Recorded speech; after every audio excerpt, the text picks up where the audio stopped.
Olá, meus irmãos. A paz do Mestre Jesus esteja com todos vocês. Que Deus abençoe quem me ouve e que o Senhor Deus Todo-Poderoso possa vir falar conosco sempre por intermédio da sua santa e poderosa palavra. O texto hoje para nossa breve reflexão, ele encontra-se no livro do profeta Jeremias. Quero ler com vocês a partir do capítulo 2 e do verso 1 ao 3, para aquilo que o Senhor quer falar conosco hoje, no dia de hoje. Preste atenção no texto sagrado. Vamos lá? Diz assim: O Senhor me deu outra mensagem. Vá e proclame esta mensagem para Jerusalém. Assim diz o Senhor: Lembro-me de como você desejava me agradar quando era uma jovem noiva muito tempo atrás. Você me amava e me seguia até mesmo do deserto. Naqueles dias Israel era santo para o Senhor. Era como os primeiros frutos de sua colheita. Todos que faziam mal o seu povo eram declarados culpados, e sobre eles vinha calamidade. Eu, o Senhor, falei. Glória a Deus por essa mensagem, irmãos. Bom, eu gosto de contextualizar. Creio que todo texto pregado fora do contexto, ele acaba se tornando aí um pretexto para aquilo que são as nossas ações, os nossos desejos. Aquilo que é a vontade humana, o fermento humano, o fermento dos fariseus e de Herodes, o fermento da religião e do contexto político ao qual nós vivemos. E Jeremias ele pregou a uma nação que estava se apostatando da fé. E essa mensagem que eu li fala justamente isso, apostasia.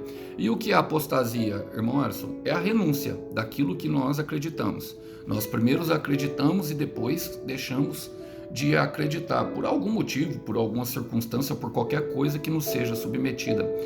E Israel naquele momento era uma nação apóstata. Ela oferecia os seus filhos em troca de bênção, em sacrifício a Moloque. Jeremias pregou sobre isso, falou sobre isso.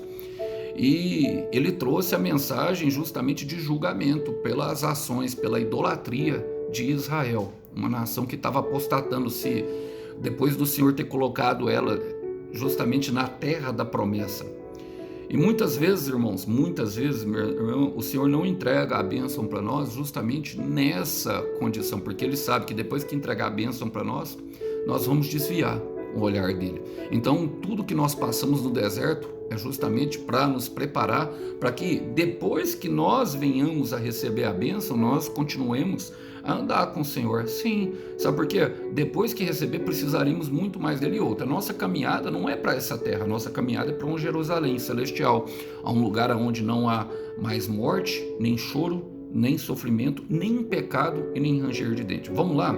Vamos fazer as aplicações que são pertinentes a esse texto, àquilo que se refere. Agora vamos contemporalizar, vamos trazer para a nossa vida.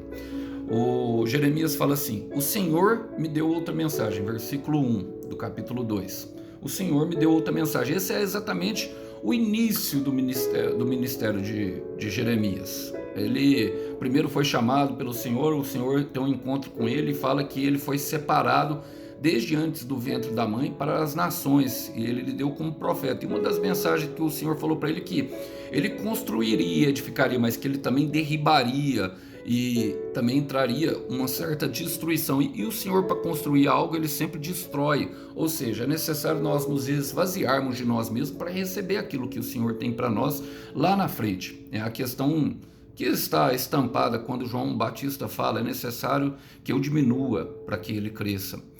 E o Senhor deu outra mensagem, a palavra fala outra mensagem, irmão. Agora, nesse momento que entendemos que toda palavra, tudo aquilo que realmente vem do Senhor é diferente. Quando o Senhor fala, irmão, é diferente de todos os outros. E essa palavra foi dada ao profeta. E eu sempre me coloco, irmãos, toda mensagem que eu venho aqui, é justamente da maioria das minhas conversas com Deus, daquilo que o Senhor fala comigo, e não há, sabe, não há pregação, não há ministração, pode até haver uma palestra, mas se a palavra não for do Senhor, não tem nada, porque quando o Senhor fala, é diferente. E eu gosto porque Jeremias ele trata como Senhor aqui. E o Senhor, sempre quando a Bíblia traz a mensagem de Deus como Senhor, é justamente arremetindo que Ele é dono de tudo. Todas as coisas que foram criadas na terra, foi Ele. E quando Ele fala, acontece. Gênesis 1:3. O Senhor Deus disse que haja luz. E as palavras seguintes e houve luz. Que haja luz e houve luz. Mas eu quero ler com vocês Atos 17, versículo 24, palavras do apóstolo Paulo, para ilustrar esse versículo. Fala assim, Deus que fez o mundo e tudo que nele existe. Tudo que existe aqui, irmão, tudo que aconteceu, até mesmo que é de conhecimento humano, foi feito por Deus. E ele fala, é o Senhor do céu e da terra. Ele não é o Senhor só do céu, ele é Senhor da terra também. E não mora em templos feitos por mãos humanas, ou seja, nada que humanos, que homens digam, possam, falem sobre o Senhor, ou que nós podemos fazer para o Senhor, alguma coisa que nós venhamos a fazer em nome do Senhor, pode dizer como Ele age e como Ele deve agir. Nós não podemos colocar o Senhor numa nossa forma de pensar. Ele é dono de tudo e o pensamento dele é superior. Ele comanda todas as coisas. Tudo que está aqui dentro, ele comanda. E isso está falando quando Jeremias traz essa mensagem, é justamente para relembrar o chamado de Israel. Vamos lá? Fala assim, vá e proclame essa mensagem para Jerusalém. Toda vez que vem uma palavra do Senhor, toda vez que há algo da parte do Senhor, toda mensagem de Deus, irmãos, ela é direcionada e ela cumpre um propósito. Eu quero repetir isso, ela é direcionada para cumprir um propósito específico. O Senhor não fala, irmão, o Senhor não fala, minha irmã, simplesmente por falar. Olha, muitas vezes fui conversar com Deus e estou contando aqui algo particular, eu percebi mesmo que o Senhor ficava em silêncio. Por quê? Porque Ele já tinha me dado a palavra. Era uma questão de valorização, era uma questão para mostrar que ele não é menino e que o patamar dele é muito diferente de nós. Quando nós conversamos com Deus, devemos levar em consideração os seus 3 principais atributos. Onipotente, todo o poder para fazer todas as coisas. Se ele vai fazer é outra coisa, ele tem poder para fazer. Não estou dizendo que ele irá fazer. Ele é onisciente, ou seja, ele tem conhecimento de tudo. Os olhos deles percorrem toda a terra e veem tudo que está acontecendo aqui. E o conhecimento dele vai além do tempo presente. Nós vivemos no Cronos, ele vive no Kairos. O tempo de Deus é diferente do nosso tempo. E ele age mediante ao seu tempo.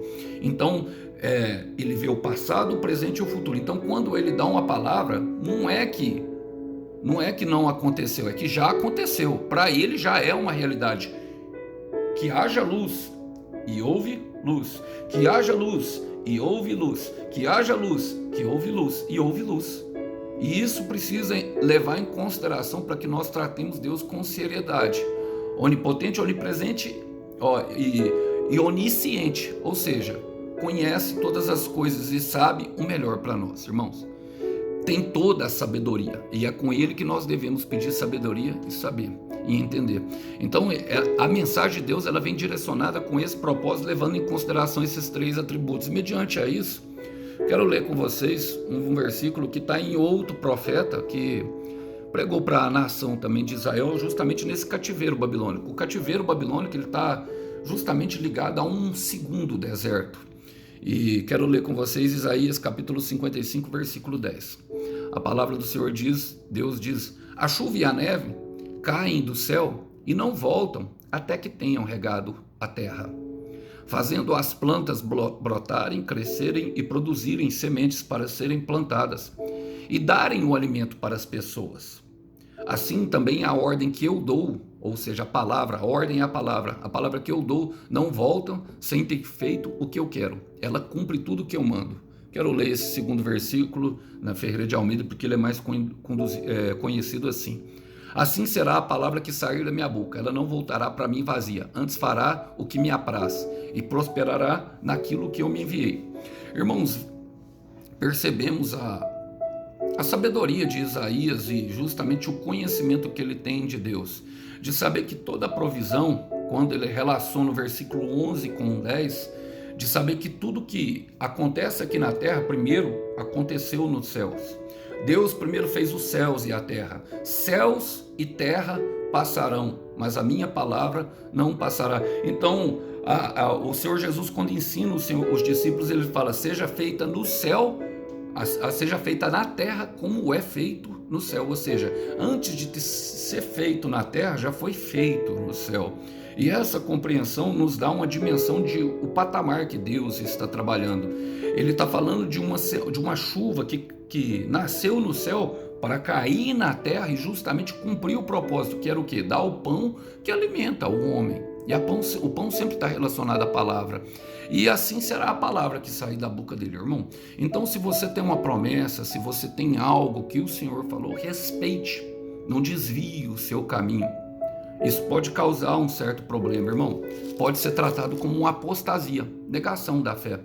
Olha, o Senhor Jesus, o Senhor Deus diz, fala assim, lembro-me de como você desejava me agradar. Essa é a primeira mensagem que ele fala. Logo depois de enviar a mensagem ao Jerusalém. Mas antes ele fala, assim diz o Senhor. E assim diz o Senhor, lembro-me de como você desejava me agradar. Assim diz o Senhor é um carimbo de autoridade, de que nós temos dono, de que nós não estamos ao relento. E essa palavra Senhor se remete justamente à escravidão, daquilo que Paulo fala lá para os romanos. Agora, é impressionante, porque Deus está relembrando a nação de Israel de como eles desejavam agradar, justamente no momento de dificuldade. Está remetendo ao tempo, como ele fala da noiva, ele está remetendo ao tempo justamente da travessia no deserto, de quando eles tinham sido livrados, ou seja, libertos da mão do Egito. Lembro-me de como você desejava me agradar. Ou seja, Deus se lembra de todas as nossas juras de amor quando nós estamos no momento de dificuldade. Nos momentos em que mais precisamos dele. Senhor, cumpra-se em mim a tua vontade, E coisas incríveis acontecem conosco, irmão, quando nós dizemos, cumpra-se em nós, Senhor, a tua vontade. E nós lembramos disso justamente no momento que nós precisamos. Um momento em que o salário está sobrando, ou o mês está sobrando no final do salário, em que o dia mal chega, a esposa nos troca justamente por um cara mais novo que tem um carrão importado, ou que o esposo está chapado, chega em casa somente chapado, sabe, tem 4, 5 filhos para criar, e o filho vai pedir um calçado para jogar bola, o pai não tem porque bebeu todo o salário, até a mulher começar a chamar outro homem de marido e os filhos chamar outro homem de pai. E aí nesse momento nós começamos a fazer juras de amor. Senhor, muda a minha história, muda a minha vida, eu vou fazer o que o Senhor quer, sabe, eu desejo te agradar, e aqui a gente precisa compreender, irmão, porque nesse momento o Senhor nos fortalece, e o fortalecimento vem justamente para que nós venhamos a cumprir a vontade dele. Então quando Deus te fortalecer, irmão, não empina a charrete. Eu quero te falar, quando Deus te fortalecer, não empina a charrete. Olha o que Eclesiastes, Salomão na sua sabedoria fala: quando a Deus fizeres algum voto, não tardes em cumpri-lo, porque não se agrada de tolos. O que votares, paga-o. Quero ler na linguagem atual, para compreensão melhor. Assim, quando você fizer uma promessa a Deus, cumpra logo essa promessa. Ele não gosta de tolos, portanto, faça o que prometeu. E nós colocamos isso diante do Senhor, tenho certeza. Eu coloquei, irmão. Você colocou? Ou você não fez? Não prometeu, não cumpriu, não fez uma aliança com o Senhor de servi-lo com um coração grato, de servi-lo em amor e em retidão. Bom, aqui a nação de Israel, sim, eu creio que eu estou pregando para esse tipo de pessoa que falou: faça em mim, Senhor, a tua vontade. Eu vou fazer tudo que o Senhor mandar eu fazer. E o Senhor Deus continua falando: quando era uma jovem noiva, muito tempo atrás. Ele relacionou justamente a juventude, ou seja, a um tempo anterior. E também a noiva. Nós somos constantemente tidos como a noiva de Cristo. A noiva é uma figura bastante exibida nas Sagradas Escrituras. E o que revela a noiva? O alto grau de compromisso que Deus tem conosco. O casamento ele é muito levado a sério para Deus, irmãos. É uma aliança indissolúvel. O Senhor Jesus, o Senhor Deus fala para Malaquias que ele odeia o divórcio, justamente por tudo que ele vem trazendo como devastação quando há um rompimento de uma aliança. Então, um compromisso para Deus, irmão, é algo que deve ser levado muito a sério. Olhe para o céu aí e fala: Senhor, eu te levo muito a sério. Olhe para o céu aí, irmão, fala assim: Deus, eu te levo muito a sério. E leve realmente muito a sério, porque o próprio Jeremias fala no capítulo 48, versículo 10 do seu livro, que maldito é o homem que faz a obra do Senhor relaxadamente. Então, quando nós vamos fazer algo para o Senhor, irmãos, nós não vamos fazer para homens, porque quando nós olhamos para os homens são falhos, são cheios de defeitos, e alguns deles, eu vou falar uma grande verdade, e aqui assim entra em questão até os que são mais íntimos, os da nossa família, os que nós relacionamos na igreja, podem estar cheios de demônios, irmão. Sim, podem estar com os pensamentos do mal, e nós, sabe, não vamos fazer para eles. Agora o Senhor tem uma intenção de resgatá-los, e talvez através da sua vida. Agora, o compromisso com Deus é algo sério, é algo que tem que ser na juventude, é algo para todo sempre. Olha o que Paulo fala na sua epístola aos Colossenses, capítulo 3, versículo 23. Ele diz o seguinte, ele fala assim, o que vocês fizerem, façam de todo o coração, como se estivessem servindo ao Senhor e não às pessoas. Embora nós vamos servir as pessoas, não devemos pensar que estamos servindo elas. O nosso trabalho é para o Senhor. Nós devemos desvincular os nossos sentimentos. Muitas vezes, quando ele fala faça de coração, entendendo que nós estamos agradando a Deus, colocando os nossos sentimentos diante do altar a Deus e servi-lo com toda devoção. E entenda, é irrevogável, por isso ele coloca a noiva. A palavra fala assim, você me amava e me seguia até mesmo no deserto. Me seguia, não me segue mais. Por quê, irmãos? Porque o deserto fala justamente da dificuldade. Oséias menciona, e ali é um lugar de conhecimento do Deus, ele leva todos que são chamados segundo ao seu propósito ao deserto. Oséias fala no seu livro, em capítulo 3, versículo 5, ele fala, em terra muito seca eu te conheci. E todos os homens e mulheres de Deus, passaram, meus irmãos, pelo deserto. Agora, quem ama o Senhor de verdade, quem mostra amor, não se importa com a dificuldade do caminho. Eu quero repetir isso. Quem ama de verdade mostra justamente que não se importa com a dificuldade do caminho. Jesus Cristo de Nazaré, o nosso maior exemplo, a palavra fala em Mateus 4:1 que o Espírito o levou ao deserto para ser tentado pelo diabo. Espírito, deserto, diabo. O Espírito levou ele ao caminho de deserto com uma finalidade, ser tentado pelo diabo, irmão, para aperfeiçoamento, para sofrer, irmão. Ou você acha que ser tentado pelo diabo não traz sofrimento? Grande sofrimento foi o do Senhor ao ser tentado por amor a nós, irmãos. Agora eu quero ler com vocês quero dar um outro exemplo, que está justamente em Lucas 1, versículo 80, o último versículo, na verdade, versículo 78. Irmãos, me perdi, eu acho que é Lucas 2.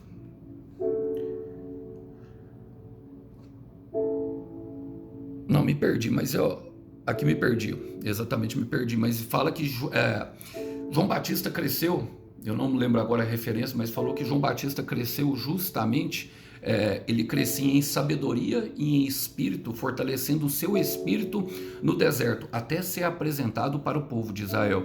E todos os homens e mulheres de Deus que têm um grande chamado, que têm um destino moldado pela mão do Senhor, que tem algo, especial da parte de Deus, todos os homens e mulheres vão, inevitavelmente, irmãos, vão passar pelo deserto, vão passar por um isolamento, vão passar pela solidão. Agora, a nossa dificuldade não pode justamente mostrar uma apostasia, mostrar uma renúncia da fé.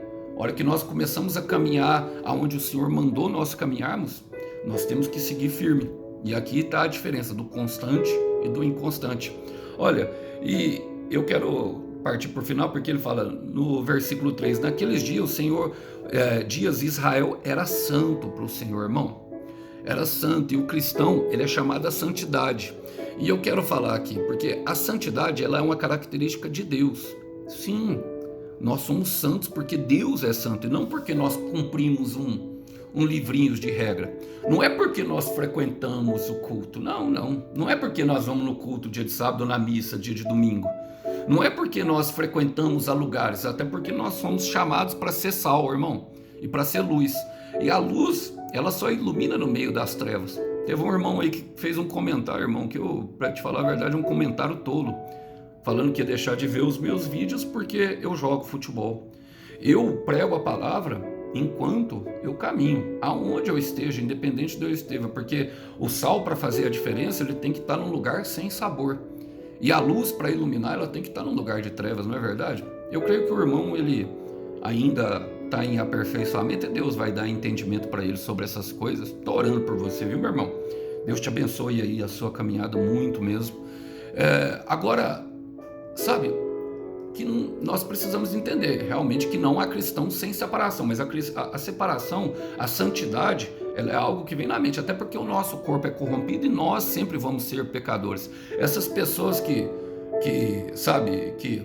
usam terno e gravata jamais vão invadir, entrar numa biqueira ou subir um morro para pregar realmente aqueles que precisam, aqueles que estão realmente perdidos. Jamais vão fazer como o pastor que deixou as 99 que são santos e vão. Jamais. Por quê? Porque eles creem que as pessoas devem vir sobre ele. Há sobre eles uma sensação de superioridade, de arrogância. E era justamente isso que a nação de Israel era o sentimento dela naquele momento, como se ela fosse, sabe, uma escolhida, somente ela fosse viver no céu e que Deus fosse defender ela para todo o sempre. Mas nós somos chamados justamente para separação, e essa separação, essa separação, ela cumpre um propósito. Nós somos chamados do santo, sabe, para nos separar justamente do profano, meu irmão. Não há cristão que não seja separado do profano. Eu quero repetir, não há cristão que não seja separado do profano. Olha o que Pedro fala no seu livro, na sua primeira epístola, no capítulo 1, do versículo 13 ao 16. Ele diz o seguinte: portanto, estejam prontos para agir, ou seja, na ação, aonde nós estivermos. Continuem alertas e ponham toda a sua esperança na bênção que será dada a vocês quando Jesus Cristo for revelado em nós. Jesus Cristo em nós, a esperança da glória. Sejam obedientes a Deus e não deixe que a vida de vocês seja dominada por aqueles desejos que vocês tinham quando eram ignorantes. Pelo contrário, sejam santos em tudo que fizerem, assim como Deus que os chamou é santo, porque as Escrituras Sagradas dizem: sede santo como eu sou santo. Ou seja, nós somos chamados para ser parecido com eles num mundo corrompido. E, sabe, isso é colocado e mostrado por meio da palavra, por meio das ações, irmãos. É por meio da ação. Estejam prontos para agir. E aonde nós estivermos, esteja pronto para iluminar as trevas, esteja pronto para salgar o alimento que ainda Deus trata como alimento, independente de onde ele esteja. Agora lá na igreja não precisa não, irmão, lá já tem muito santo, tem muito engravatadinho que está separado e já está no céu, são os porteiros do céu, não é verdade? Estão ali definindo quem vai entrar e quem não vai entrar, não é nem mais Jesus o caminho, são eles, não é verdade? E a palavra continua falando, fala assim: eram como os primeiros frutos da colheita, irmãos, e aqui fala justamente da questão de todos que são separados. Em toda casa tem um valente. Jesus Cristo era o primogênito. Israel foi a primeira nação escolhida. Aí todos, Deus escolhe o primeiro, que são chamados, eles são o primeiros de um. Quando Deus olha para mim, quando Deus olha para nós, Ele não olha só para nós, Ele olha para toda a minha família. Ele não olha só para nós, Ele olha para a nossa vizinhança. Ele não olha só para nós, Ele olha para a nossa cidade. Ele não olha só para nós, Ele olha para toda a nossa nação. E para isso nós vamos precisar separar. Agora, há uma sequência, o quê? Aqueles que vão ser chamados primeiro, para que os outros possam, para que a salvação possa transbordar. E é por isso que com você o vento bate mais forte, irmão. É por isso o motivo de tanto sufoco. É por isso que o seu barco balança um pouco mais. É por isso que parece que você sente o peso mais. Entenda o que Paulo fala em Romanos 8, capítulo 8, versículo 29 e 30. Porque aqueles que já tinham sido escolhidos por Deus, ele também separou, a fim de se tornarem parecidos com o seu filho. Ele fez isso para que seu filho fosse o primeiro entre muitos irmãos. Assim Deus chamou os que havia separado, não somente os chamou, mas também os aceitou. Não somente os aceitou, mas também repartiu a sua glória com eles. Ou seja, irmão, o destino final é uma glória, mas primeiro tem que ter separação, tem que ter justificação e tem que ter aceitação, ou seja, aprovação daquilo que nós estamos passando no deserto. E eu quero terminar porque ele fala assim, ó, todos que faziam mal o seu povo eram declarados culpados e sobre eles vinha a calamidade. E há uma diferença, irmão, aqui, de quem serve e quem não serve. Quem serve tem a proteção de Deus. Deus protege quem serve, e aquele que não serve, calamidade. Aquele que não serve, juízo, justiça. Justiça para nós, feita em Cristo Jesus, juízo para aqueles que não servem. Malaquias 3, versículo 18, fala bastante disso, e eu quero ler esse versículo, que diz o seguinte: a palavra por meio do profeta Malaquias fala, e mais uma vez o meu povo verá a diferença entre o que acontece com as pessoas boas e com as más, entre os que me servem e os que não me servem, os que não me obedecem. Deus faz diferenciação sim, irmão, e a diferenciação não está numa pessoa que é mais bonitinha. Deus não age com favoritismo, ele faz acepção de atitudes, e nós precisamos levar isso bastante a sério. E ele termina falando, eu, o Senhor, o falei. E eu quero te falar, meu irmão, quero falar por final, uma palavra, um decreto do Senhor.